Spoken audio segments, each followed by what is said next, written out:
بسم الله. حضرات السادة أعضاء الجمعية العامة للأمم المتحدة، أحييكم باسم الاتحاد الأفريقي. In the name of the African Union, I would like to greet the members of the General Assembly of the United Nations, and I hope that this meeting will be among the most historic in the history of the world. In the name of the General Assembly, at its 64th session, presided over by Libya of the African Union, of 1,000 traditional African kingdoms, and in my own name, I would like to take this opportunity as President of the African Union to congratulate our son Obama, because he is attending the General Assembly and we welcome him as his country is hosting this meeting.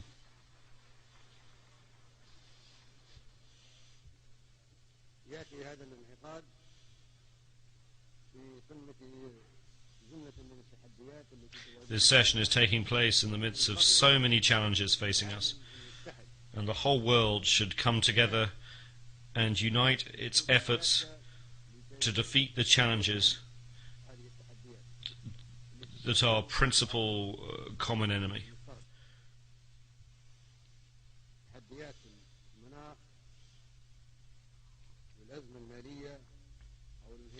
Those of climate change and international crises such as the capitalist economic decline, the food and water crises, desertification, terrorism, immigration, piracy, man-made and natural epidemics, and nuclear proliferation.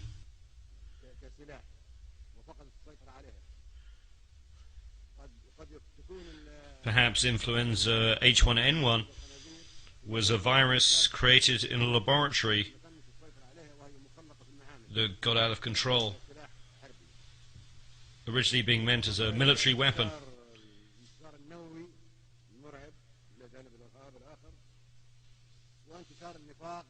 Such challenges also include hypocrisy, poverty, fear, materialism, and immorality.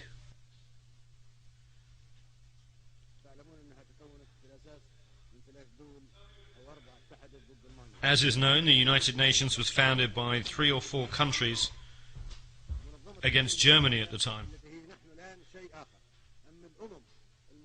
The United Nations was formed by the nations that joined together against Germany in the Second World War.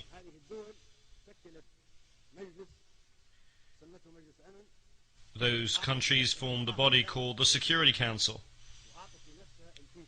made its own countries permanent members, and granted them the power of veto. We were not present at that time.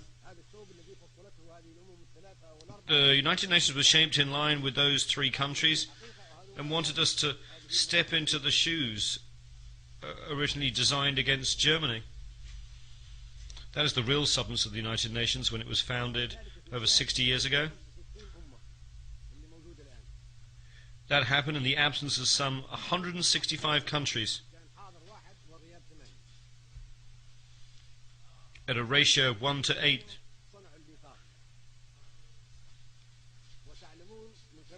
That is, 1 was present and 8 were absent. They created the Charter, of which I have a copy. If one reads the Charter of the United Nations, one finds that the preamble of the Charter differs from its articles. How did it come into existence? All those who attended the San Francisco conference in 1945 participated in creating the preamble, but they left the articles and internal rules of the procedures of the so-called Security Council to experts, specialists, and interested countries, which were those countries that had established the Security Council and united against Germany. The preamble is very appealing and no one objects to it, but all the provisions that follow it completely contradict the preamble. We reject such provisions and we will never uphold them. They ended with the Second World War.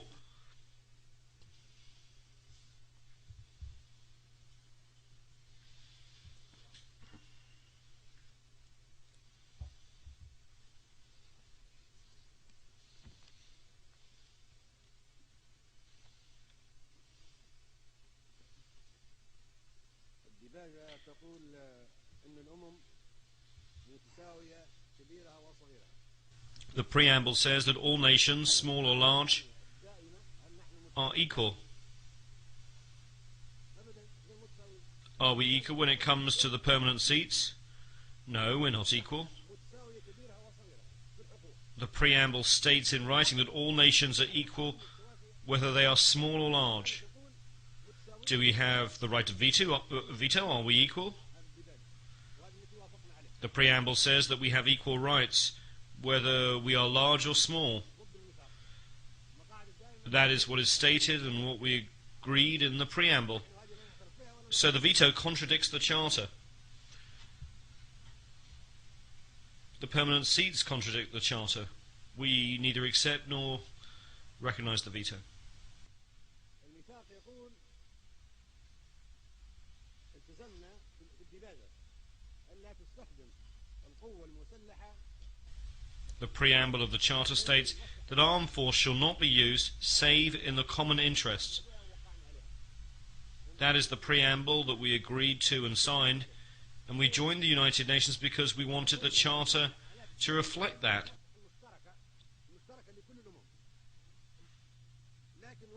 It says that armed force shall only be used in the common interest of all nations.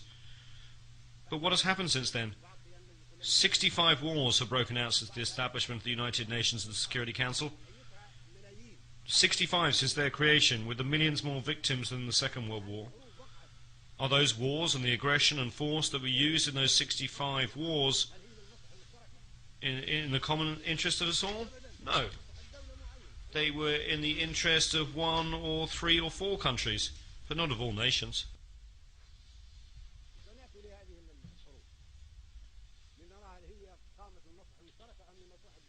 We will talk about whether those wars were in the interests of one country or of all nations. That flagrantly contradicts the Charter of the United Nations that we signed, and unless we act in accordance with the Charter of the United Nations to which we all agreed, we will reject it and not be afraid not to speak diplomatically to anyone. Now we are talking about the future of the United Nations. There should be no hypocrisy or diplomacy,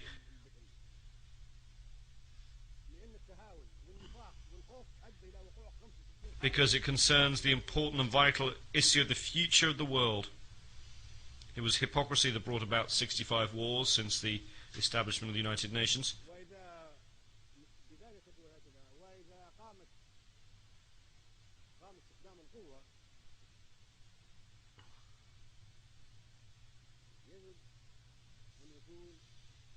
The preamble also states that if armed force is used, it must be a United Nations force.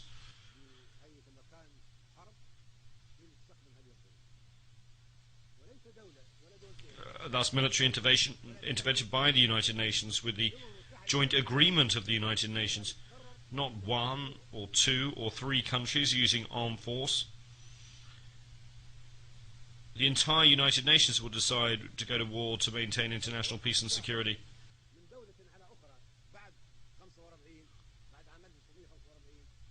Since the establishment of the United Nations in 1945, if there's an act of aggression by one country against another, the entire United Nations should deter and stop that act.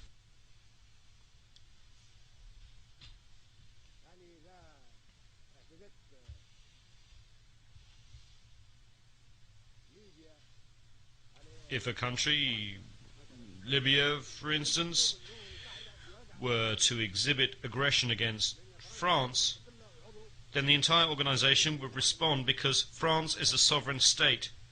member of the United Nations, and we all share the collective responsibility to protect the sovereignty of all nations.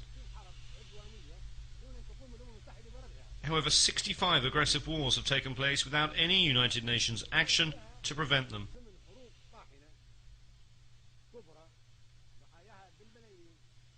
Eight other massive, fierce wars, whose victims number some 2 million, have been waged by member states that enjoy veto powers. Those countries would have us believe they seek to maintain the sovereignty and independence of peoples and to use aggressive force against peoples. While we would like to believe that these countries want to work for peace and security in the world and protect peoples, they have instead resorted to aggressive wars and hostile behavior. Enjoying the veto they granted themselves as permanent members of the Security Council, they have initiated wars that have claimed millions of victims.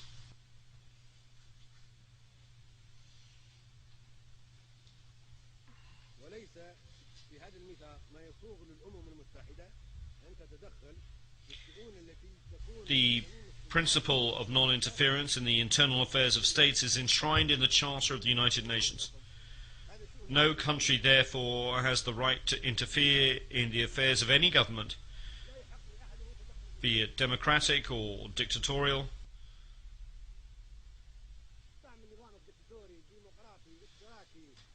Democratic, dictatorial, socialist or capitalist, reactionary or progressive. This is the responsibility of each society. It is an internal matter for the people of the country concerned. The senators of Rome once appointed their leader Julius Caesar as dictator because it was good for Rome at that time. No one can say of Rome at that time that it gave Caesar the veto. The veto is not mentioned in the Charter.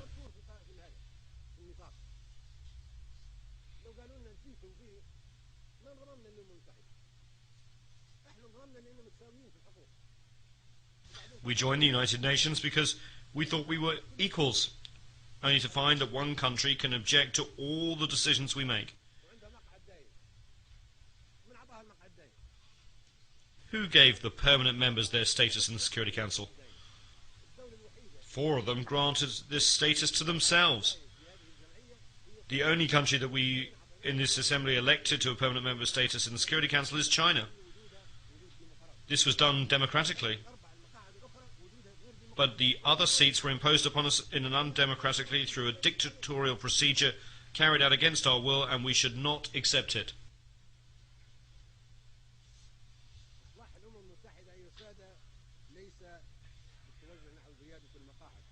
The Security Council reform we need is not an increase in the number of members, which would only make things worse.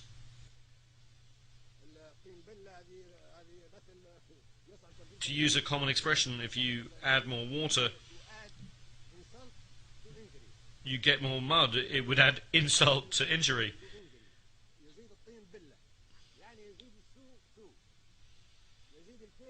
It would make things worse simply by adding more large countries to those that already enjoy membership of the Council.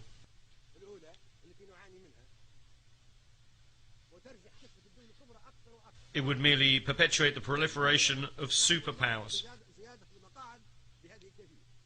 We therefore reject the addition of any more permanent seats. The solution is not to have more permanent seats, which would be very dangerous. Adding more superpowers would crush the peoples of small, vulnerable, and third world countries, which are coming together in what has been called the Group of 100. 100 small countries banding together in a forum that one member has called the Forum of Small States.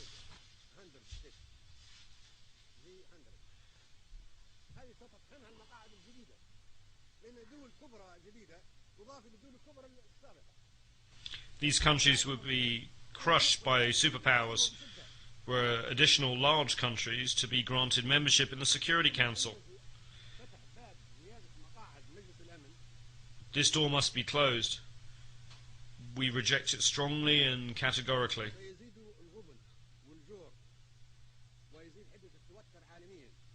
Adding more seats to the Security Council would increase poverty, injustice, and tension at the world level, as well as great competition between certain countries, such as Italy, Germany,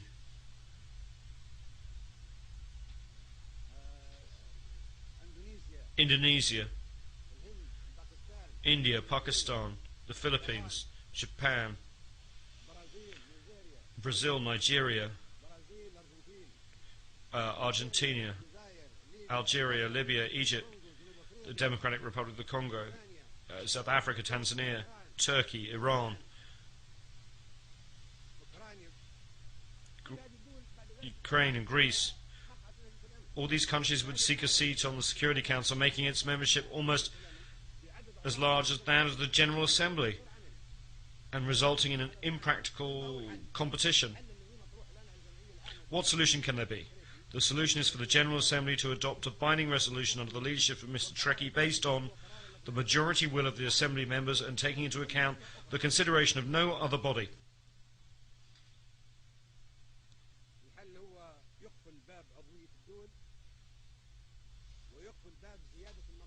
The solution is to close Security Council memberships to the admission of further states.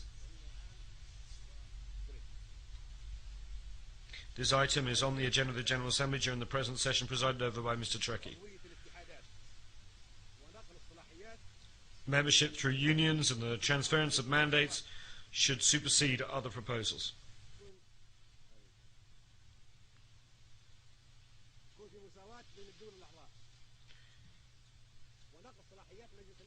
We should focus on the achievement of democracy based on the equality of member states. There should be equality among member states and the powers and mandates of the Security Council, and it should be transferred to the General Assembly. Membership should be for unions, not for states.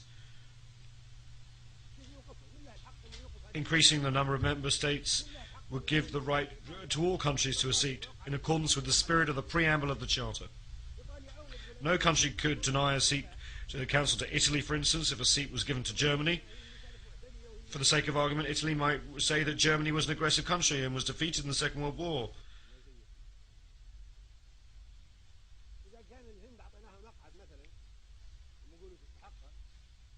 If we gave India a seat, Pakistan would say that it too is a nuclear country and deserves a seat. And those two countries are at war. It would be a dangerous situation. If we gave a seat to Japan, then we should give one to Indonesia, the largest Muslim country, then Turkey, and then Iran and Ukraine would make the same claim. What could we say to Argentina or Brazil? Libya deserves a seat for its efforts in the service of world security by discarding its weapons of mass destruction. Then South Africa, Tanzania, Ukraine would demand the same. All these countries are important. The door to Security Council membership should be closed. This approach is a falsehood, a trick that has been exposed. If we want to reform the United Nations, bringing in more superpowers is not the way. The solution is to foster democracy at the level of the General Congress of the world, the General Assembly, to which the powers of the Security Council should be transferred. The Security Council will become merely an instrument for implementing the decisions taken by the General Assembly, which would be the Parliament, the Legislative Assembly of the world. This assembly is our democratic forum, and the Security Council should be responsible before it. We should not accept the current situation. These are the legislators of the members of the United Nations, and their resolutions should be binding. It is said that the General Assembly should do whatever the Security Council recommends. On the contrary, the Security Council should do whatever the General Assembly decides. This is the United Nations, the assembly that includes 192 countries. It is not the Security Council, which includes only 15 of the member states. How can we be happy about global peace and security if the whole world is controlled by only 5 countries?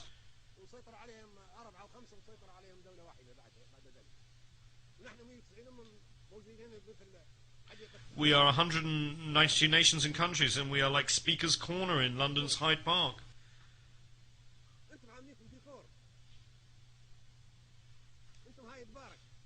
We just speak and nobody implements our decisions. We're a mere decoration without any real substance. We are Speaker's Corner, no more, no less.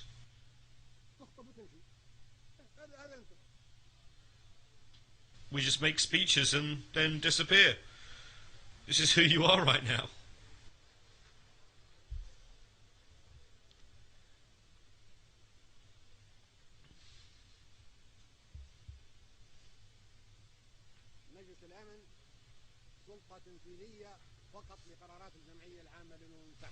Once the Security Council becomes only an executive body for resolutions adopted by the General Assembly,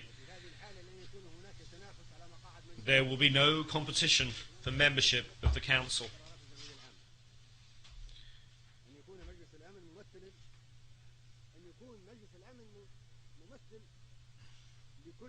Once the Security Council becomes a tool to implement General Assembly resolutions, there will be no need for any competition. The Security Council should quite simply represent all nations in accordance with the proposals submitted to the General Assembly. There would be permanent seats on the Security Council for all unions and groups of countries.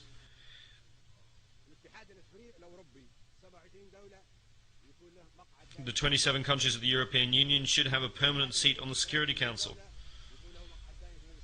The countries of the African Union should have a permanent seat on the Security Council. The Latin American and ASEAN countries should have permanent seats.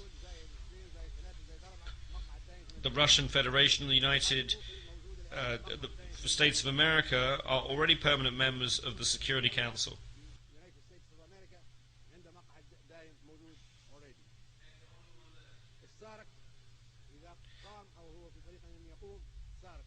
The Southern African Development Community, SADC, once it's fully established, should have a permanent seat.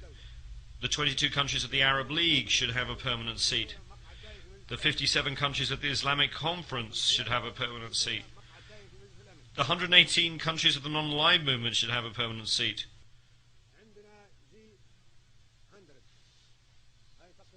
Then there is the G100. Perhaps the small countries should also have a permanent seat. Countries not included in the unions that I have mentioned could perhaps be assigned a permanent seat to be occupied by them in rotation every 6 or 12 months. I'm thinking of countries like Japan and Australia that are outside organizations as ASEAN, or like the Russian Federation that is not a member of European or Latin American or African unions. This would be a solution for them if the General Assembly votes in favor of it.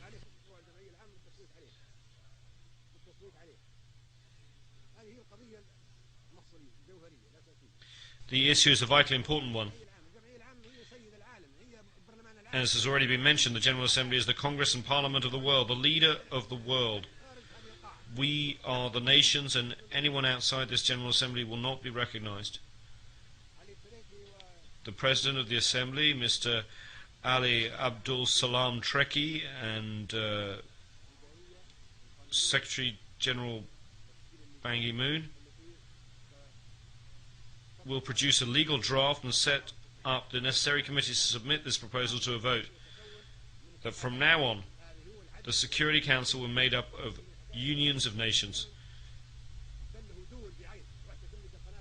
In this way we will have justice and democracy, and we will no longer have a Security Council consisting of countries which have been chosen because they have nuclear weapons, large economies, or advanced technology. That is terrorism.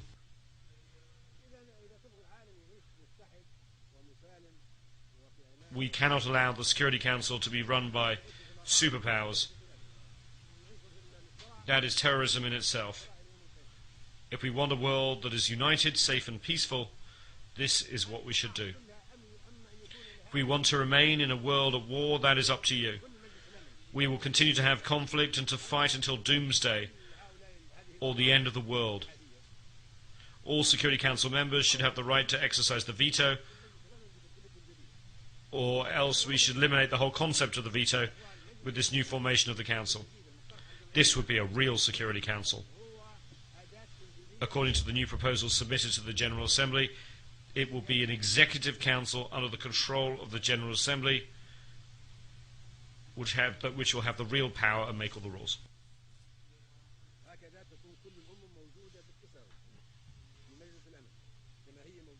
In this way, all countries will be on an equal footing in the Security Council, just as they are in the General Assembly.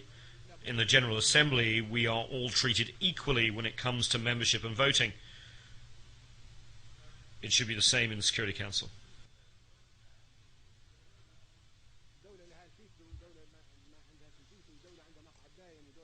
Currently, one country has a veto, another country does not have a veto. One country has a permanent seat, another country does not have a permanent seat. We should not accept this, nor should we accept any resolution adopted by the Security Council in its current composition. We are under trusteeship. We were colonized, and now we were independent. We are here today to decide the future of the world in a democratic way that will maintain the peace and security of all nations, large and small, as equals. Otherwise, it is terrorism. For terrorism is not just Al-Qaeda, but can also take other forms. We should be guided by the majority of the votes in the General Assembly alone. If the General Assembly takes the decision by voting, then its wishes should be obeyed and its decision should be enforced. No one is above the General Assembly. Anyone who says he is above the Assembly should leave the United Nations and be on his own.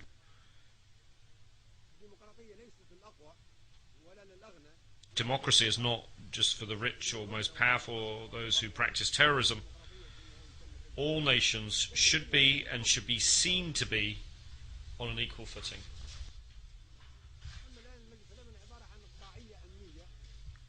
At present, the Security Council is security feudalism, political feudalism, for those with permanent seats, protected by them and used against us. It should be called not the Security Council, but the Terror Council.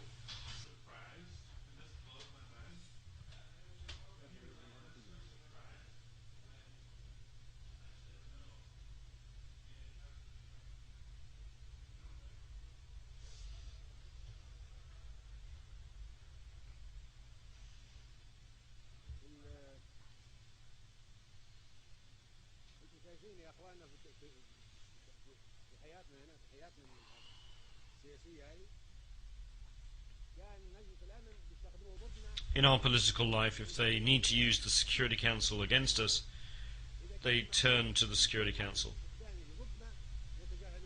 If they have no need to use it against us, they ignore the Security Council.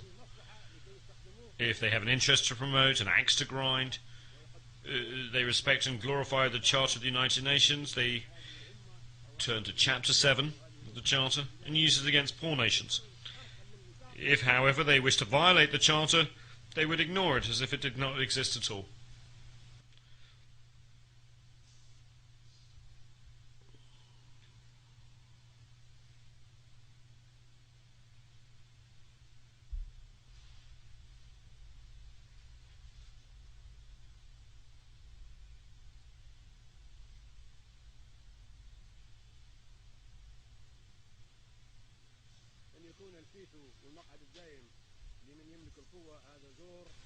If the veto of the permanent members of the Security Council is given to those who have the power, this is injustice and terrorism and should not be tolerated by us.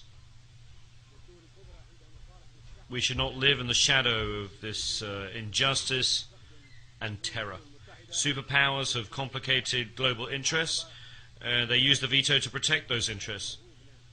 For example, in the Security Council, they use the power of the United Nations to protect their interests and to terrorize and intimidate the third world, causing it to live under the shadow of terror. From the beginning, since it was established in 1945, the Security Council has failed to provide security. On the contrary, it has provided terror and sanctions. It is only used against us. For this reason, we will no longer be committed to implementing Security Council resolutions after this speech, which marks the 40th anniversary.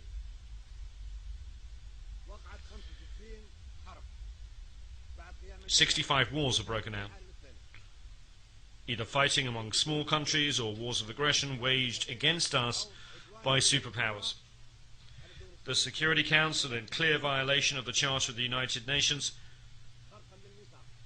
failed to take action to stop these wars or acts of aggression against small nations and peoples. The General Assembly will vote on a number of historic proposals. Either we act as one, or we will fragment. If each nation were to have its own version of the General Assembly, the Security Council and the various instruments and each will have to have an equal footing. The powers that currently fill the permanent seats would be confined to use of their own sovereign bodies, whether they be 3 or 4 of them, and would have to exercise their rights against themselves. This is of no concern to us. If they want to keep their permanent seats, that's fine. Permanent seats will be of no concern to us. We shall never submit to their control or to their exercise of the veto that was given to them. We are not so foolish as to give up the right of veto to the superpowers to use so they can treat us as second-class citizens and outcast nations. It's not we who decided that those countries are the superpowers and respected nations with the power to act on behalf of 192 countries.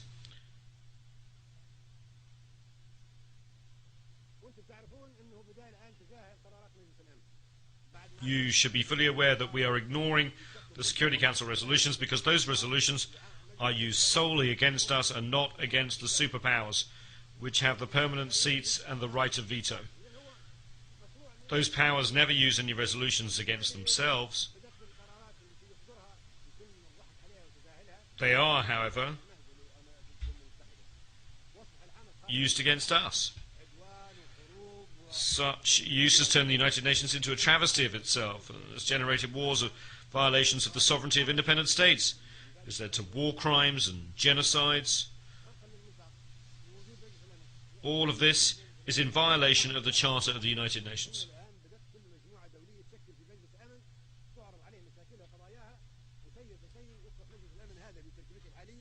Since no one pays attention to the Security Council of the United Nations, each country and community has established its own Security Council, and the Security Council here has become isolated.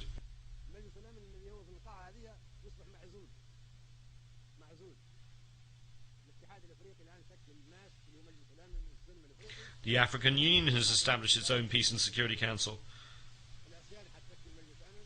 The European Union has established a Security Council, and Asian countries have already established their own Security Council soon. Latin America will have its own Security Council, as will the 120 non-aligned nations. This means that we've already lost the confidence in the United Nations Security Council, which has not provided us with security, and that's why we now are creating the new regional security councils. We are not committed to obeying the rules or the resolutions of the United Nations Security Council in its present form because it is undemocratic, dictatorial, and unjust.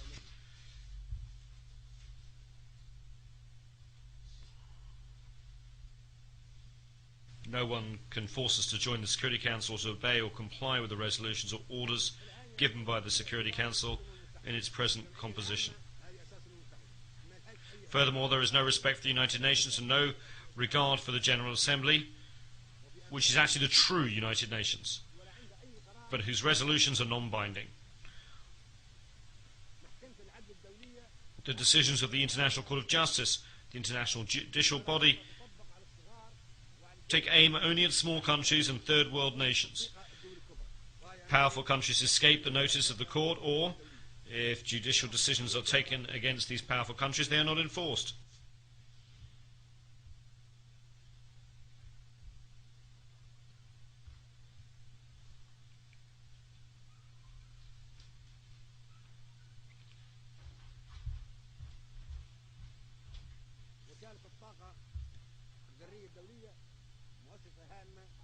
The International Atomic Energy Agency, IAEA, is an important agency within the United Nations.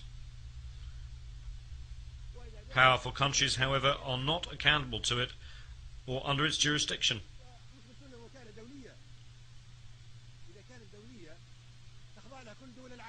We have discovered that the IAEA is only used against us. We are told that it's an international organization, but if that's the case, then all the countries of the world should be under its jurisdiction. If it's not truly international, then right after this speech, we should no longer accept it and should close it down. Mr. Trekkie, in his capacity as President of the General Assembly, should talk to the Director General of the IAEA, Mr. Al-Baradei, and should ask him if he is prepared to verify nuclear energy storage in all countries and inspect all suspected increases.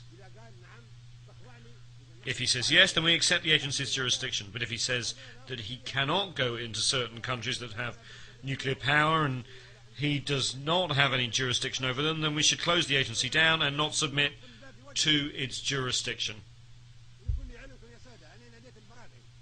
For your information, I called Mr. El-Baradei when we had the problem of the Libyan nuclear bomb.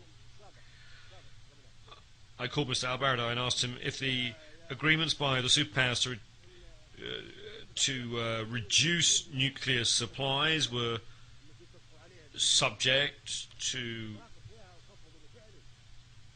agency control and under inspection, and whether he was aware of any increases in their activity. He told me that he was not in a position to ask the superpowers to be inspected. So is the agency only inspecting us? If so, it does not qualify as an international organization since it is selective, just like the Security Council and the International Court of Justice. This is not equitable, nor is the United Nations. We totally reject this situation.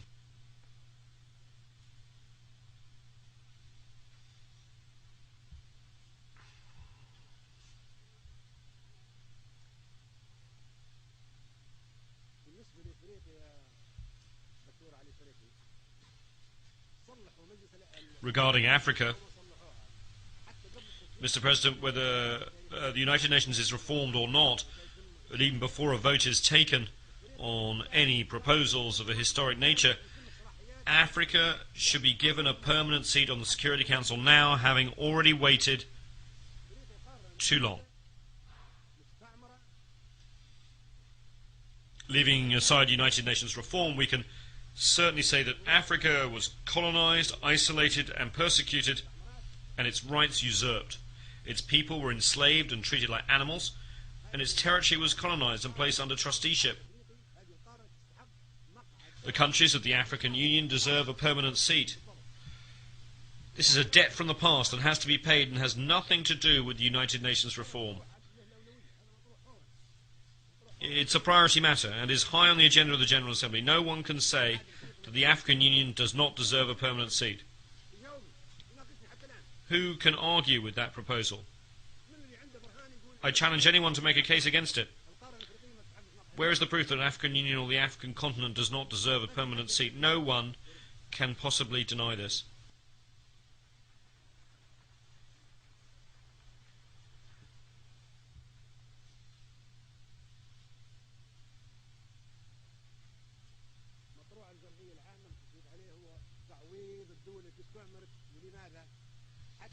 Another matter that should be voted on in the General Assembly is that of compensation for countries that were colonized so as to prevent the colonization of a continent, the usurpation of its rights and the pillaging of its wealth from happening again.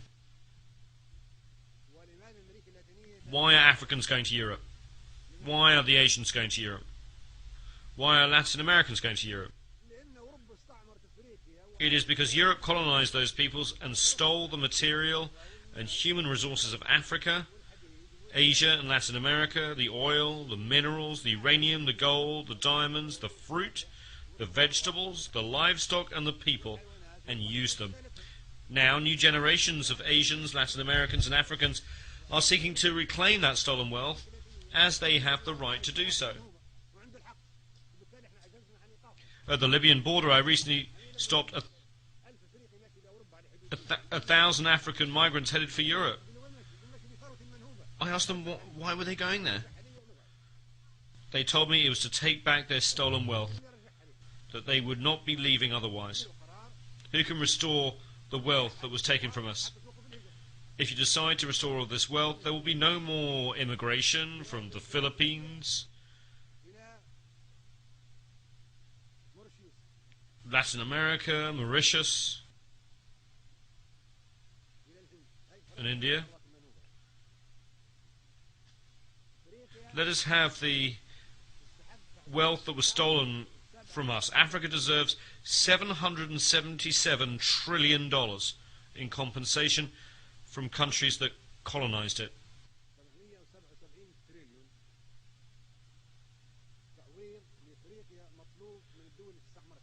Africans will demand that amount. If you do not give it to them, they will go to where you have taken those trillions of dollars. They have the right to do so. They have to follow that money and bring it back again. Why is there no Libyan immigration to Italy, even though Libya is so close by? Italy owed compensation to the Libyan people. It accepted the fact and signed an agreement with Libya, which is adopted by both the Italian and the Libyan parliaments. Italy admitted that its colonization of Libya was wrong and should never be repeated, and promised not to attack the Libyan people by land, air or sea. Italy also agreed to provide Libya with $250 million a year in compensation over the next 20 years, and to build a hospital for the Libyans maimed as a result of the mines planted in Libyan territory during the Second World War.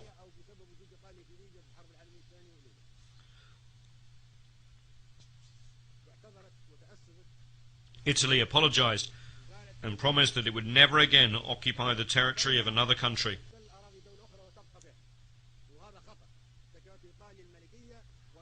Italy, which was a kingdom during the fascist regime, has made rich contributions to civilization,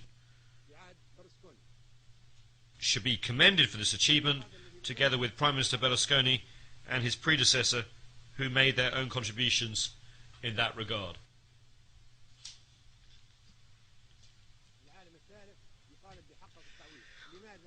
Why is this third world demanding compensation?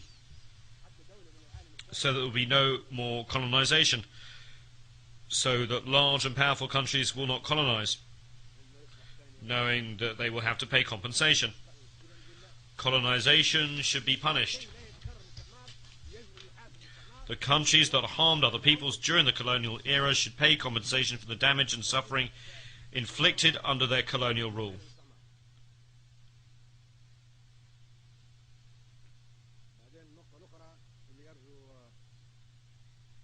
There's another point that I would like to make.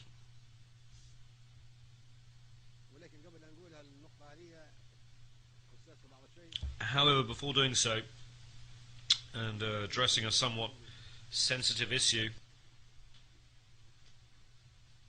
I should like to make an aside.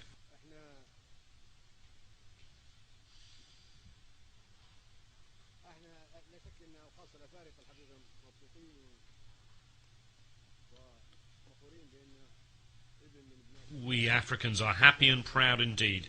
The son of Africa is now President of the United States of America. That is a historic event. Now, in a country where blacks once could not mingle with whites, in cafes or restaurants, or sit next to them on a bus, the American people have elected as their president a young black man, Mr. Obama, of Kenyan heritage. That is a wonderful thing, and we are proud. It marks the beginning of a change. However, as far as I am concerned, Obama is a temporary relief for the next 4 or 8 years. I am afraid that we may then go back to square one. No one can guarantee how America will be governed after Obama.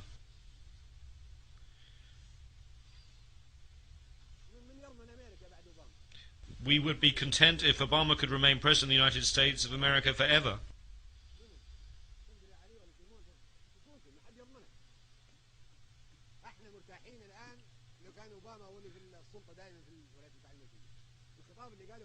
The statement that he just made shows that it's completely different from any American president that we have seen.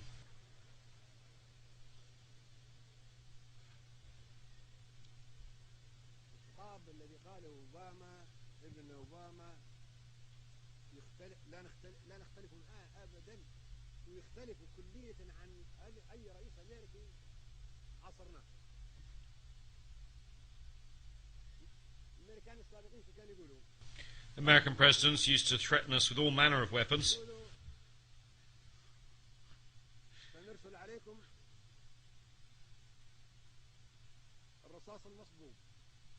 saying that they would send us Desert Storm, grapes of wrath, rolling thunder, and poisonous roses for Libyan children.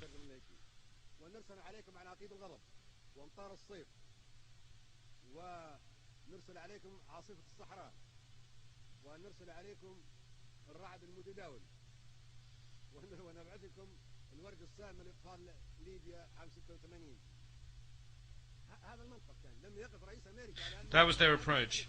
American presidents used to threaten us with operations such as Rolling Thunder, sent to Vietnam, Desert Storm, sent to Iraq.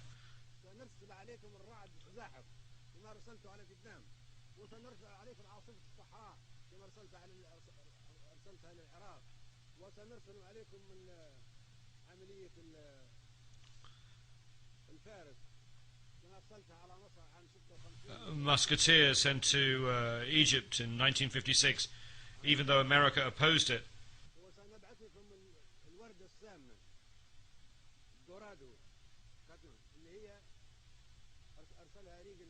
And the poisonous roses visited upon Libyan children by Reagan. Can you imagine? One would have thought that presidents of a large country with a permanent seat on the Security Council and the right of veto would have protected us and sent us peace. And what did we get instead? Laser-guided bombs carried to us on F-111 aircraft. This was their approach. We will lead the world, whether you like it or not, and we will punish anyone who opposes us. What our son Obama said today is completely different. He made a serious appeal for nuclear disarmament, which we applaud. He also said that America alone could not solve the problems facing us, and that the entire world should come together to do so. He said that we must do more than we are doing now, which is making speeches. We agree with that and applaud it. He said that we had to come to the United Nations to talk against one another. It is true that when we come here, we should communicate with one another on an equal footing. And he said that democracy should not be imposed from outside. Until recently, American presidents have said that democracy should be imposed on Iraq and other countries. But he said that this was an internal affair. He spoke truly when he said that democracy cannot be imposed from outside.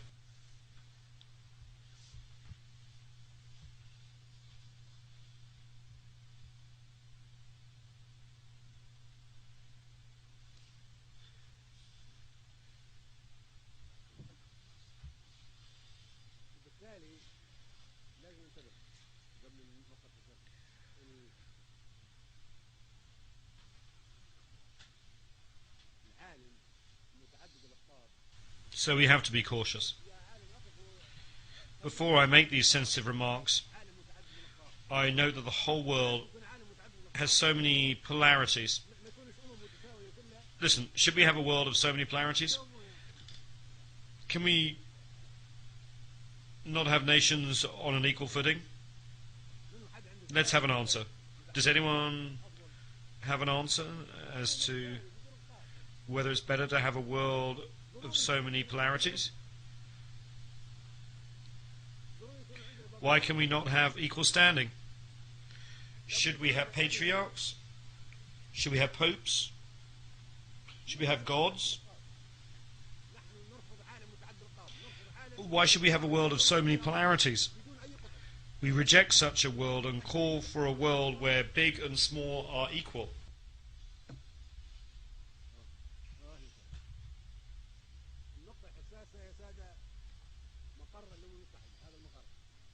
The other sensitive point is the headquarters of the United Nations. Can I have your attention, please?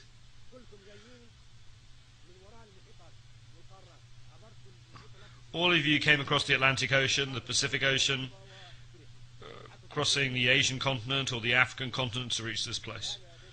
Why? Is this Jerusalem? Is this the Vatican? Is this Mecca? All of you are tired. You have jet lag and have sleepless nights.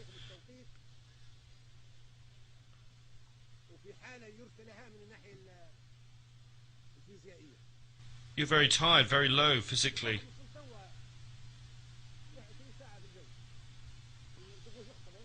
Somebody arrived just now, flying 20 hours. Then we wanted to make a speech and talk about this. All of you are asleep. All of you are tired. It is clear that all of you are lacking energy because of having to make such a long journey. Why do we do that? Some of our countries are in night time and people are asleep. Now you should be asleep because your biological clock, your biological mind is accustomed to being asleep at this time. I wake up at 4 o'clock New York time before dawn because in Libya it's 11 in the morning. When I wake up at 11 it's supposed to be daytime. At 4 o'clock I am awake. Why? Think about it. If this was decided in 1945, should we still retain it? Why can we not think about a place that's in the middle, that is comfortable? Another important point is that America, the host country, bears the expenses and looks after the headquarters and diplomatic missions and looks after the peace and security of the heads of state who come here. They are very strict. They spend a lot of money. New York and all of America being very tight.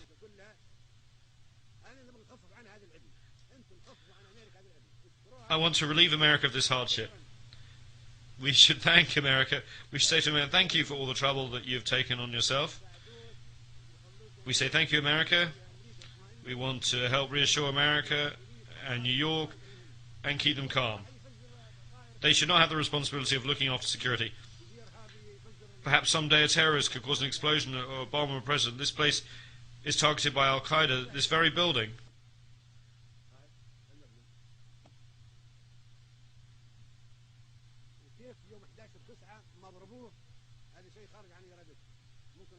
Why was it not hit on September 11th? It was beyond their power. The next target would be this place. I'm not saying this in an offhand manner. We have tens of members of Al-Qaeda detained in Libyan prisons. Their confessions are very scary. That makes America live under tension. One never knows what will happen. Perhaps America or this place would be targeted again by a rocket. Perhaps tens of heads of state will die. What we want to relieve America from this worry, we should take the place to where it is not targeted. Now, after 50 years, the United Nations headquarters should be taken to another part of the hemisphere.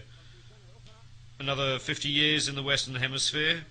For the next 50 years, it should be in the Eastern Hemisphere or in the Middle Hemisphere by rotation. Now, with 64 years, we have an extra 14 years over the 50, so the headquarters should be moved to somewhere else. This is not an insult to America, it's a service to America. We should thank America. This was possible in 1945, and we should not accept it now, of course. this should be put on the vote of the General Assembly.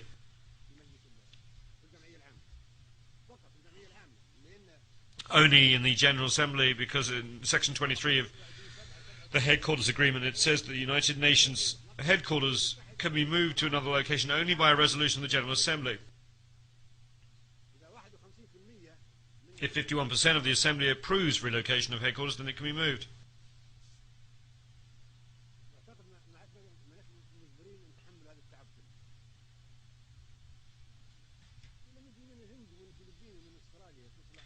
America has the right to make its security tight because it's targeted by terrorists and by Al-Qaeda.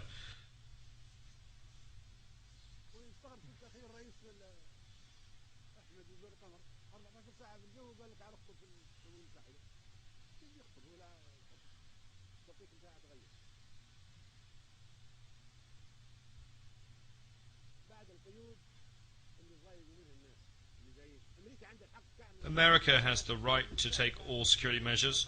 We're not blaming America for that. However, we do not tolerate these measures. We do not come to New York and be subjected to all these measures.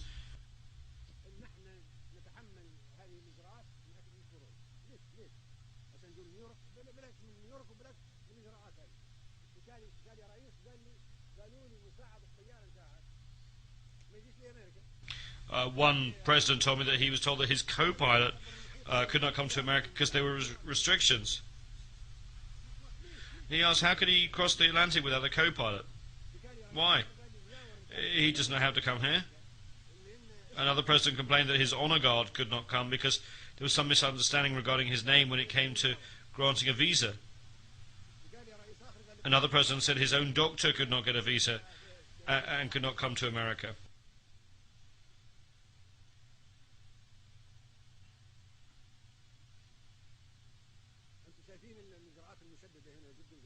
The security measures are very strict. If a country has any problems with America, they will set up restrictions on the movement of member delegations, as if one is in Guantanamo.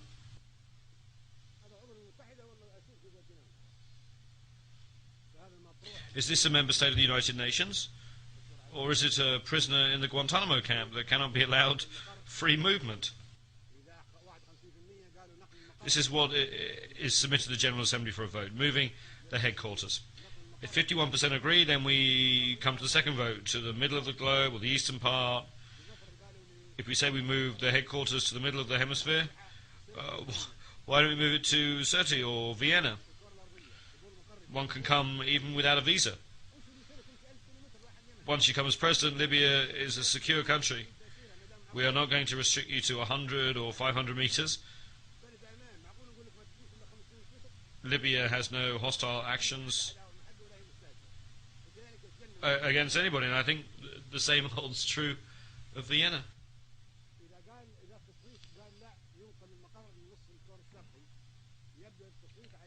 If the vote says we should move headquarters to the eastern part, then it will be Delhi or Beijing, the capital of China or the capital of India. That's logical, my brothers. I do not think there will be any objection to that. And you will thank me for this proposal, for eliminating the suffering and trouble of flying 14, 15 or 20 hours to come here.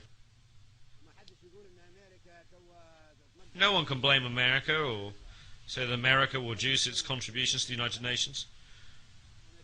No one should have that bad a thought.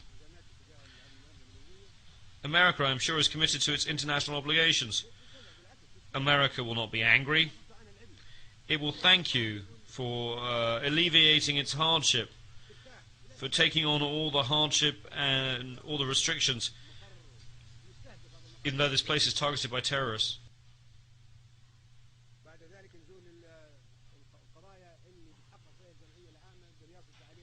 We come now to the issues that will be considered by the General Assembly. We are about to put the United Nations on trial.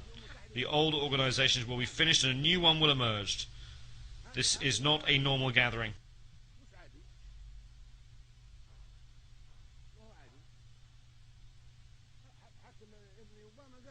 Even son Obama said that this is not a normal gathering. It is a historic meeting. The wars that took place after the establishment of the United Nations, why did they occur? Where was the Security Council? Where was the Charter? Where was the United Nations? There should be investigations and judicial intervention. Why have there been massacres? We can start with the Korean War because it took place after the establishment of the United Nations. How did a war break out and cause millions of victims? Nuclear weapons could have been used in that war. Those who are responsible for causing the war should be tried and should pay compensation and damages.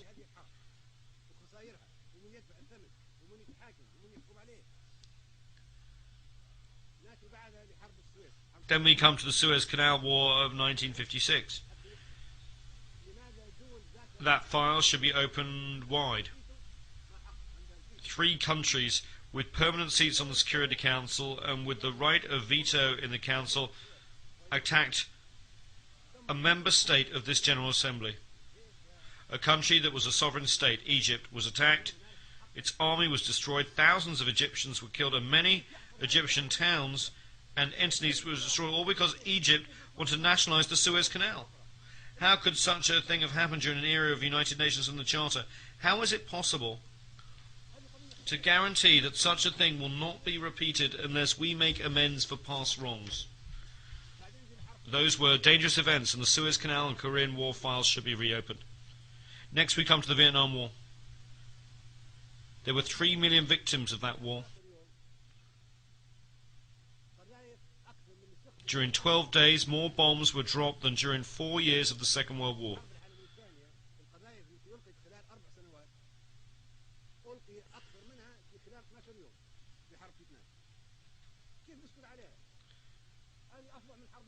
It was a fiercer war, and it took place after the establishment of the United Nations and after we had decided that there would be no more wars. The future of humankind is at stake. We cannot stay silent. How can we feel safe? How can we be complacent? This is the future of the world, and we who are in the General Assembly of the United Nations must make sure that wars are not repeated in the future. Then Panama was attacked, even though it was an independent member state of the General Assembly. 4,000 people were killed, and the president of that country was taken prisoner and put in prison.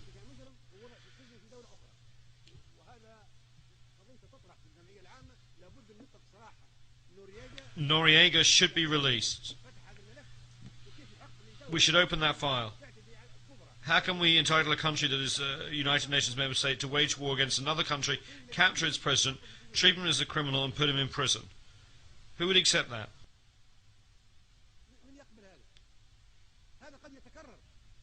It could be repeated. We should not stay quiet.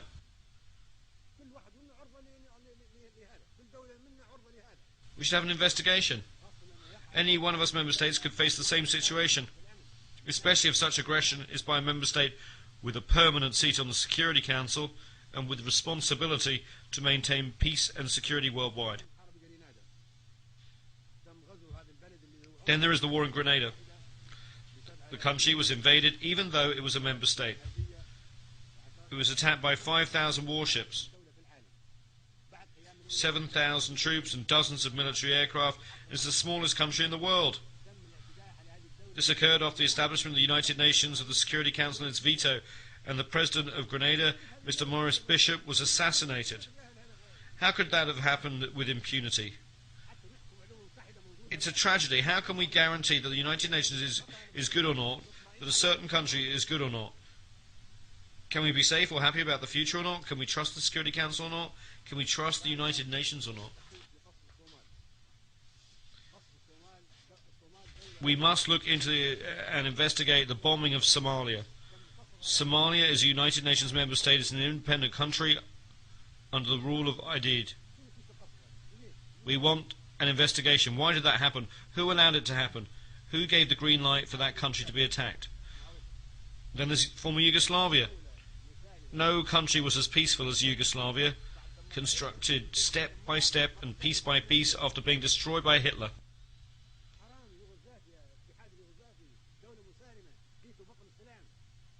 We destroyed it. as if we were doing the same job as Hitler. Tito built that peaceful country step by step, brick by brick, and then we arrived and broke it apart from imperialistic and personal interests.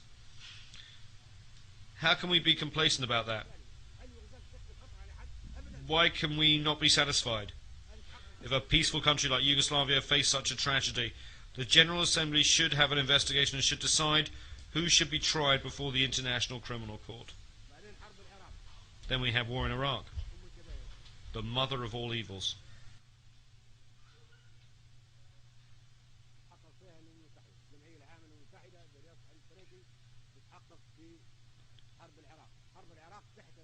The United Nations should investigate that. The General Assembly, presided over by Mr. Trekkie, should investigate that. The invasion of Iraq was a violation of the United Nations Charter. It was done without any justification by the superpowers with permanent seats on the Security Council. Iraq is an independent country and a member state of the General Assembly. How could those countries attack Iraq? As provided for in the Charter, the United Nations should have intervened and stopped the attack.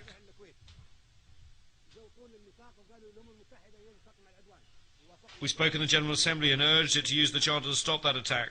We were against the invasion of Kuwait, and the Arab countries fought Iraq alongside foreign countries in name of the United Nations Charter.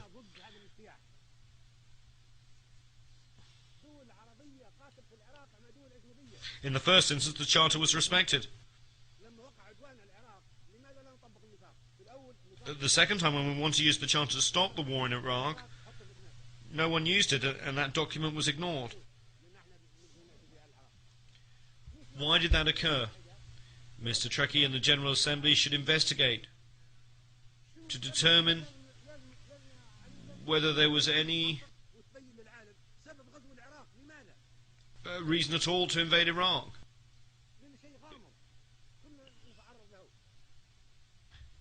Because the reasons for that attack remain mysterious and ambiguous, and we might face the same destiny.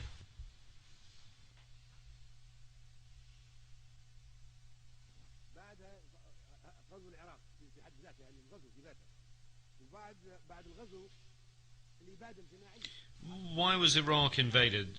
The invasion itself was a serious violation of the United Nations Charter, and it was wrong. There was also a total massacre or genocide. More than 1.5 million Iraqis were killed. We want to bring the Iraqi file before the International Criminal Court, and we want those who committed mass murder against the Iraqi people to be tried. It's not easy for Charles Taylor to be tried, or Bashir to be tried, or for Noriega to be tried. It's all easy for them.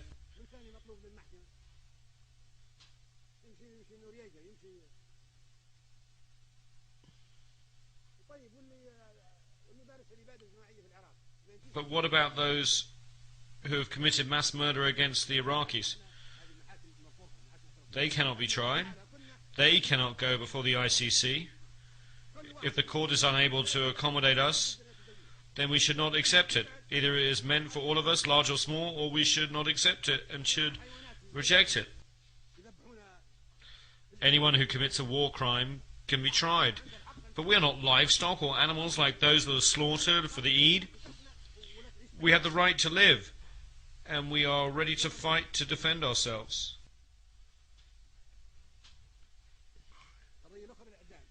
We have the right to live in dignity under the sun and on earth. They have already tested us, and we have withstood the test. There are other things as well. What is it that Iraqi prisoners of war can be sentenced to death? When Iraq was invaded and the president of Iraq was taken, he was a prisoner of war. He should not have been tried.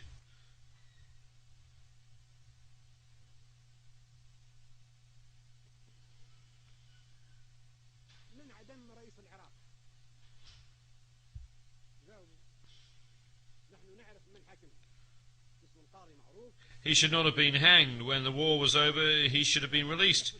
We want to know why a prisoner of war should have been tried. Who sentenced the president of Iraq to death? Is there an answer to that question? We know the identity of a judge who tried him, and those who tied the noose around the president's neck on the day of sacrifice and hanged him. Those people wore masks. How could this have happened in a civilized world? They were prisoners of war of civilized country under international law. How could government ministers and a head of state be sentenced to death and hanged? Were those who tried them lawyers or members of a judicial system? Do you know what people are saying? They are saying that the faces behind the masks were those of the President of the United States and the Prime Minister of the United Kingdom. And it was they who put the President of Iraq to death.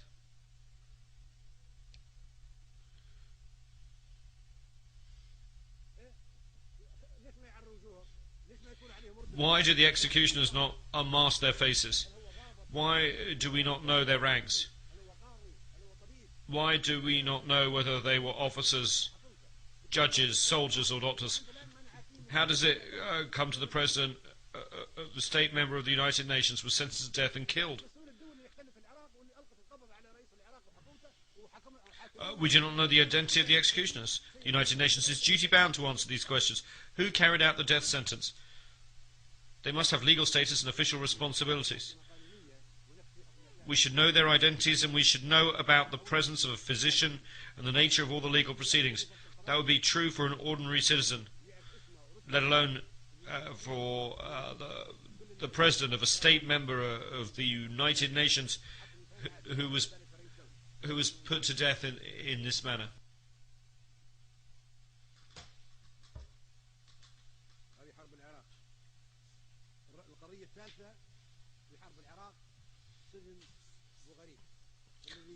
My third point on Iraq relates to Abu Ghraib. This was a disgrace to humankind. I know the United States authorities will investigate the scandal, but the United Nations must not ignore it either. The General Assembly should investigate this matter.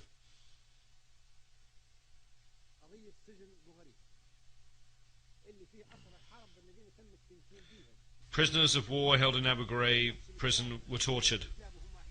Dogs were set on them. Men were raped. This is the unprecedented in the history of war. It was sodomy, and it was an unprecedented sin, never before committed by past aggressors or invaders. Prisoners of war are soldiers, but these were raped in prison by a state, a permanent member of the Security Council. This goes against civilization and humankind.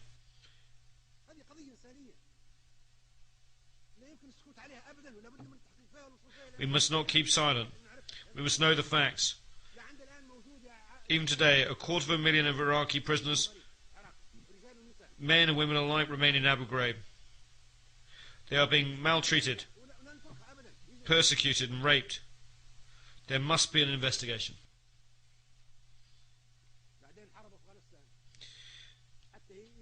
Turning to the war in Afghanistan, this too must be investigated.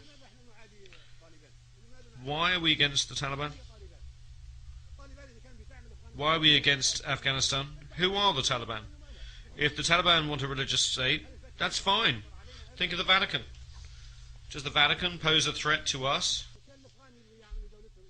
No, it's a religious, very peaceful state. If the Taliban want to create an Islamic emirate, who says that this makes them an enemy? Is anyone claiming that bin Laden is of the Taliban or that he is Afghan? Is bin Laden of the Taliban? No. He is not of the Taliban, and he is not an Afghan. Were the terrorists who hit New York of the Taliban? Were they from Afghanistan? They were neither Taliban nor Afghani. Then, what was the reason for the wars in Iraq and Afghanistan? If I truly wanted to deceive my American and British friends, I would encourage them to send more troops, and I would encourage them to persist in this bloodbath.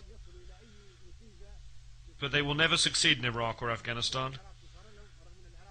Look what happened to them in Iraq, which is a desert. It's even worse in mountainous Afghanistan.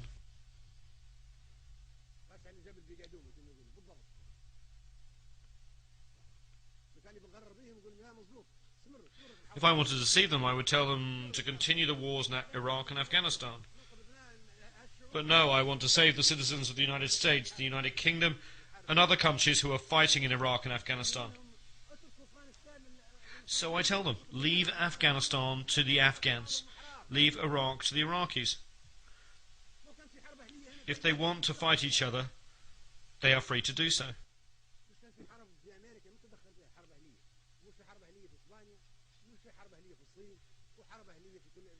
America had its civil war, and no one interfered in it.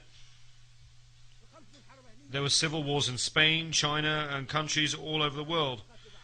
No place on earth has been free of civil wars. Let there be a civil war in Iraq. If the Iraqis want to have a civil war and fight each other, that's fine. Who says that if the Taliban form a government, they would possess intercontinental missiles of the kind of airplanes that hit New York?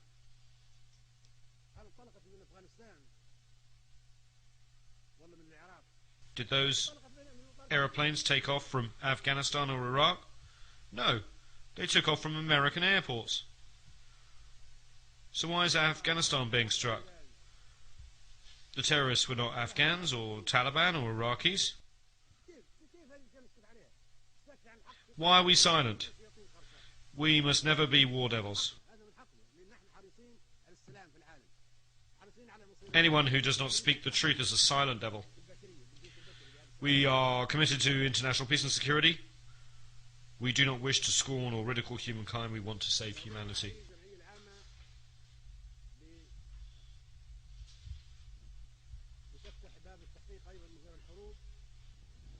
As President of the General Assembly, Mr. Ali Trekkie should open an investigation of the assassinations file, in addition to the war files.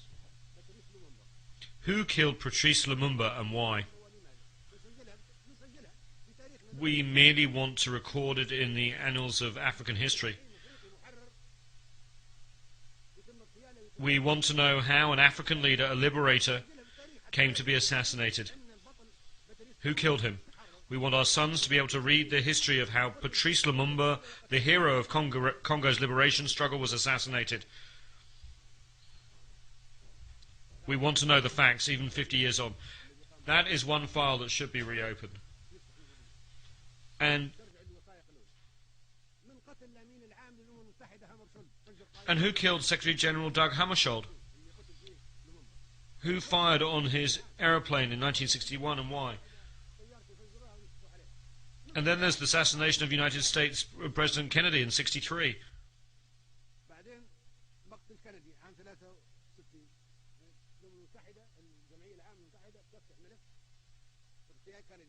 We want to know who killed him and why. There was someone called Lee Harvey Oswald, who was then killed by one Jack Ruby.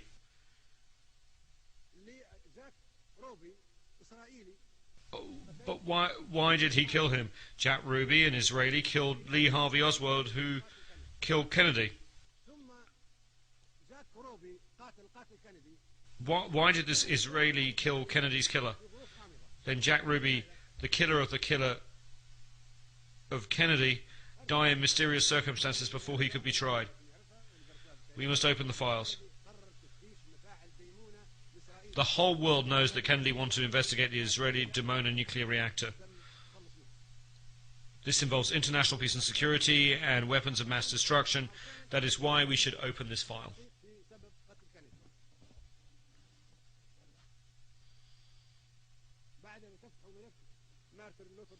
Then there's the assassination of Martin Luther King,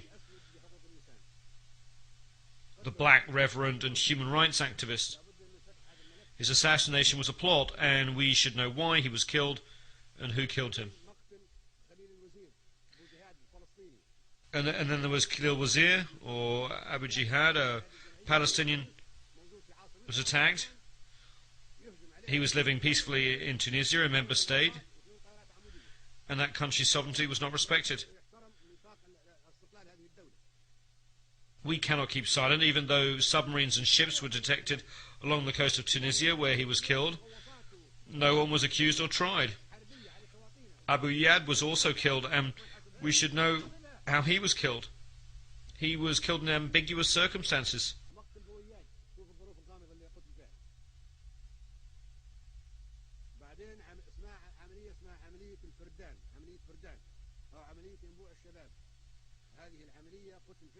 In Operation Spring of Youth, Kamal Nasser, a poet, Kamal Adwan and Abu Yusuf al-Najjar, 3 Palestinians, were killed in Lebanon, a country that is free, a sovereign state, member of the General Assembly. They were attacked and killed while sleeping peacefully. We should know who killed them, and he should be tried so that the crimes against humanity are not repeated.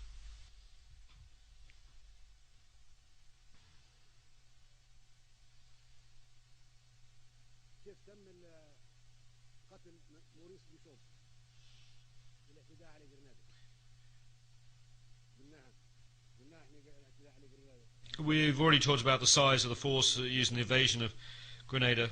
7,000 troops, 15 battleships, dozens of bombers.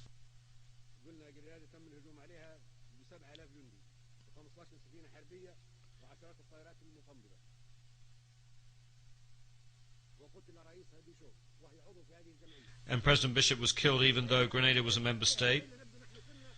Those are crimes, and we cannot keep silent. Otherwise we will look like sacrificial beasts. We are not animals. Year after year we are attacked. We defend ourselves, our sons, our children, and we are not afraid. We have the right to live, and the earth is not destined for violence, but for us all. We can never live on this earth in such humiliation. So those are the wars.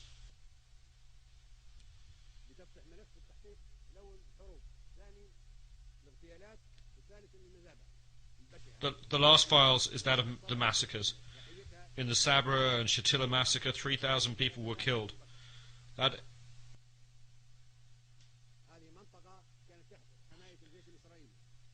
area was under the protection of the occupying Israeli army and was the site of huge and calamitous massacre in which 3,000 Palestinian men, women and children were killed. How can we keep quiet? Lebanon is a sovereign state. A member of the General Assembly was occupied.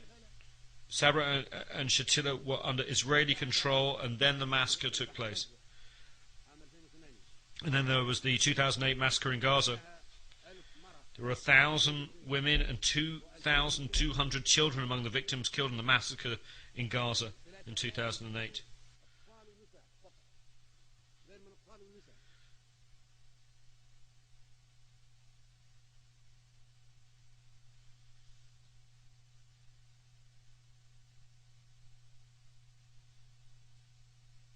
تم تدمير 50 مؤسسة تابعة للأمم المتحدة تبع هذه الجمعية. 60 United Nations facilities and another 30 belonging to non-governmental organizations were damaged. 50 clinics were destroyed. 40 doctors and nurses were killed while carrying out humanitarian activities. This took place in Gaza in December 2008. The perpetrators are still alive, and they should be tried by the International Criminal Court. Should we try only the underdogs, the weak and the poor of the third world countries, and not important and protected figures?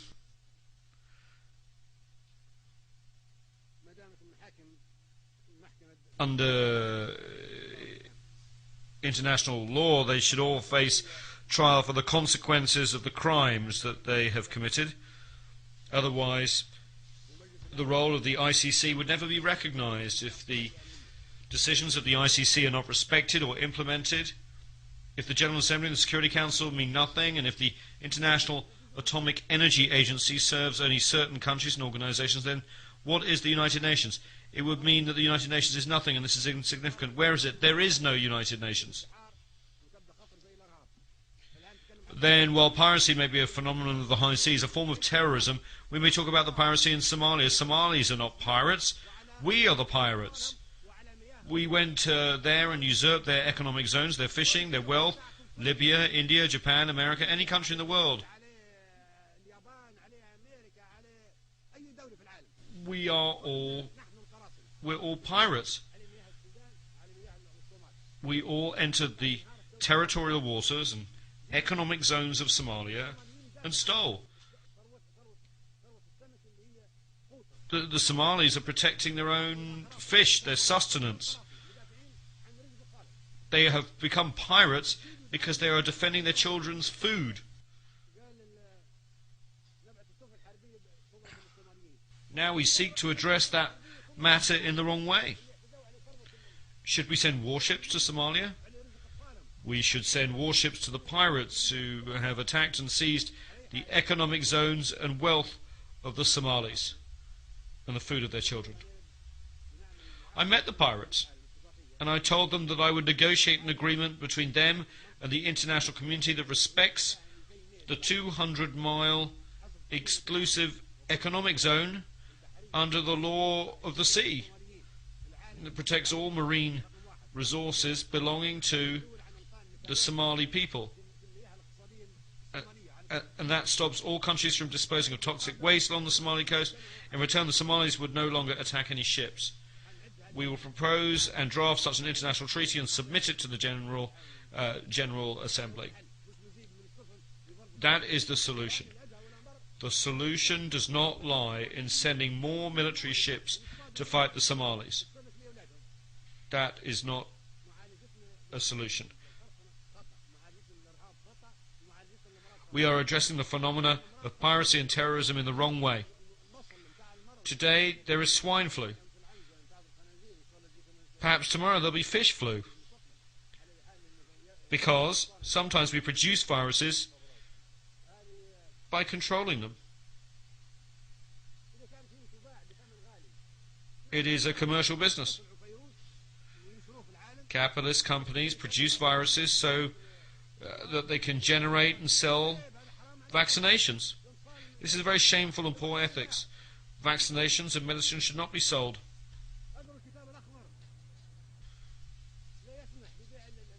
In the Green Book, I maintain that medicines should not be sold or subject to commercialization. Medicines should be free of charge and vaccinations given free to children. But capitalist companies produce the viruses and vaccinations and want to make a profit. Why are they not free of charge? We should give them free of charge, not sell them.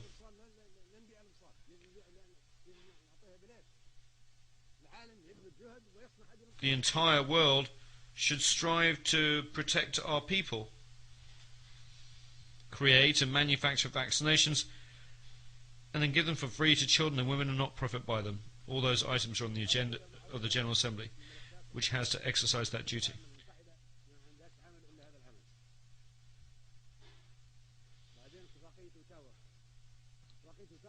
The Ottawa Convention on Landmines forbids the production of landmines. That is wrong.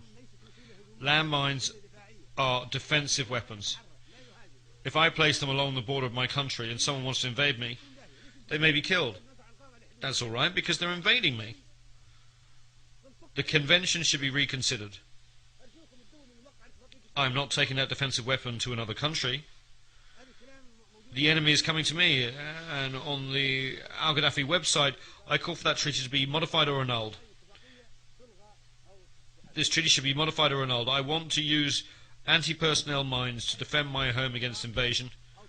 Eliminate weapons of mass destruction, not landmines, which are defensive weapons.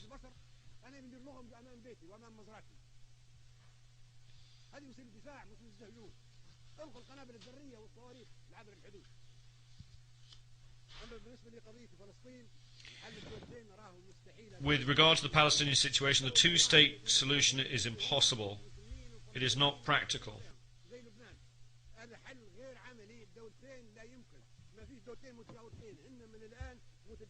Currently, these two states completely overlap.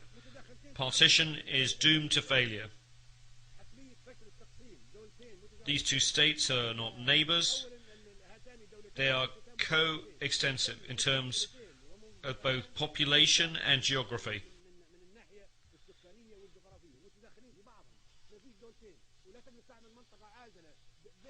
A buffer zone cannot be created between the two states. because there are 500,000 Israeli settlers in the West Bank and 1 million Arab Palestinians in the territory known as Israel. The solution, therefore, is a democratic state without religious fanaticism or ethnicity. The generation of Sharon and Arafat is over. We need a new generation in which everyone can live in peace. Look at the Palestinian and Israeli youth. They both want peace and democracy. And they want to live under one state. This conflict poisons the world.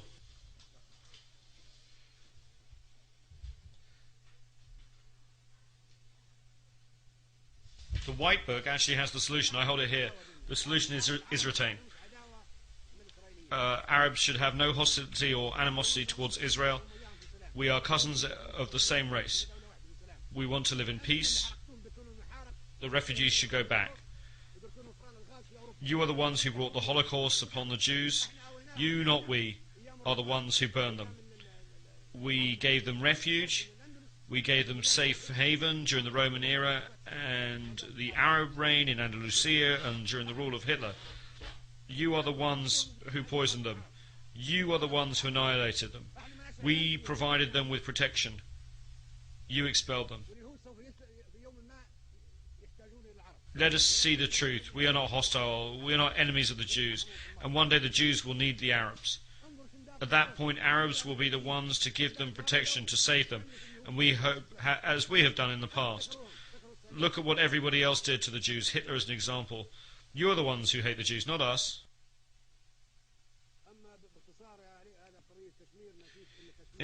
In brief, Kashmir should be an independent state, neither Indian nor Pakistani. We must end that conflict. Kashmir should be a buffer state between India and Pakistan. With regard to Darfur, I truly hope that the assistance provided by the international organisations can be used for development projects, for agriculture, for industry and for irrigation. You are the ones who made it a crisis. You put it on the altar. You wanted to sacrifice Darfur so you could interfere in its eternal affairs.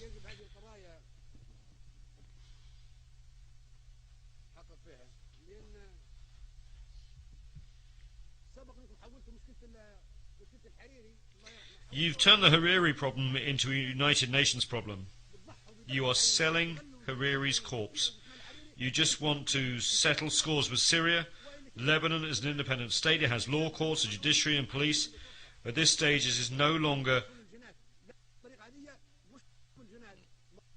the perpetrators that are being sought. The real wish is to settle scores with Syria, not ensure justice for Hariri. The cases of Khalil al-Wazir, Lumumba, Kennedy and Hammarskjöld should also have been turned over to the United Nations if the Hariri case merits such attention.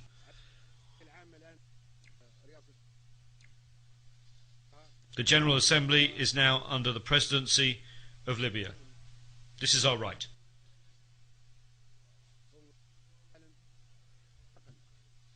Libya hopes that you will assist in making the transition from a world fraught with crises and tension in a world which humanity, peace and tolerance prevail. I will personally follow up on this issue with the General Assembly.